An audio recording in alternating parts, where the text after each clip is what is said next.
Soo dhawaada saaxiibayaal dhamaan meel wada joogtaan waxaan ka hadli doonaa sida usoo dhigo $5 pocket option-kaaga. Waxaan gali doonaa Salaam Bank aan keeni doonaa, waxaan keeni doonaa Binance kadibna pocket option ayaa keeni doonaa insha Allah. Uma baahnay sarifle waxyaabahaas. Hadda waxaan soo geli doonaa $5. Waxaan dhihi doonaa confirm ayaan dhihi doonaa. Confirm markaan dhaho waxay qaadanaysaa waxa way dhowr second ay qaadanay kadibna lacagtu way soo gaari doontaa insha Allah. Hadda se waa kaasaa waa kasta ujeedaan hadda waa processing ayuu ku jiraa wax ka bacdi way soo gaari doontaa soo ujeedaan waa kas processing waaye. Hadda waxaan tagi doonaa qaybta Binance-ga saan u xaqiijino lacagta inay soo gaartay in kale soo ujeedaan lacagta inay soo gaartay in kale soo xaqiijino. Hadda lacagtii waa inay soo gaartay waad aragtaan soo ujeedaan waa ka $5 soo ujeedaan. Waxaan rabaa inaan tago pocket option si aan u soo dhigo lacagta oo kaliya waxa qaadan doontaa 3 daqiiqo oo kaliya wax badan ma qaadanayso. Marka lacag share oo $5 soo dhigi kartaa ka badan waa dhigi kartaa qof ku dhahay ka badan dhigo adiga waxa awoodid iyo tabartaada ma fahanti. Waa kaasa hadda waxaan geliyay $5 soo ujeedaan continue ayaan dhahay.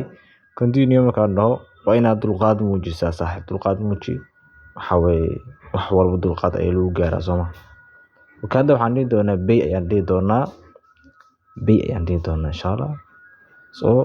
Pay ayaan dhihi doonaa soo ujeedaan kaasa. Pay markaan dhaho ka bacdi waxaan kaasa aan bixi dooni oo soo laaban doonaa hadana pay ayaan dhihi doonaa waxaan dhihi doonaa leave soo ujeedaan kaasa. Leave markaan dhaho waxay keeni doonaa qaybta Binance-ga soo ujeedaan si loo xaqiijiyo lacagta loogana diro Binance loo diro pocket option waxa lagu barin doonaa verification pin-gidi waxyaabahaas lagu dhihi doonaa kadibna lacagta sidaas ayay ku bixi doontaa. Marka soo ujeedaan kaasa hadda pin ayaan gelin doonaa pin waxaan ka wadaa mobile-kaaga logis kugu xiran lock kugu xiran ayaa gelinaysa si loo xaqiijiyo kadibna lacagta sidaas ayay ku bixi doontaa. Marka wax yar dulqaad oo kaliya muuji ma fahanti wax yar oo kaliya dulqaad muuji dulqaad ayaa loo baahan yahay mar walbo. Soo ujeedaan hadda waxaan gelin doonaa waxaan dhihi doonaa verify kadibna waxaan dhihi doonaa soo ujeedaan continue saa markaan dhaho soo ujeedaan waa kaasa soo ujeedaan hadda waa kaasa lacagtii sida ayaa ku baxday oo waan geliyay maxaa la lahaayay pin-kayga hore ayaa u geliyay ma fahanti.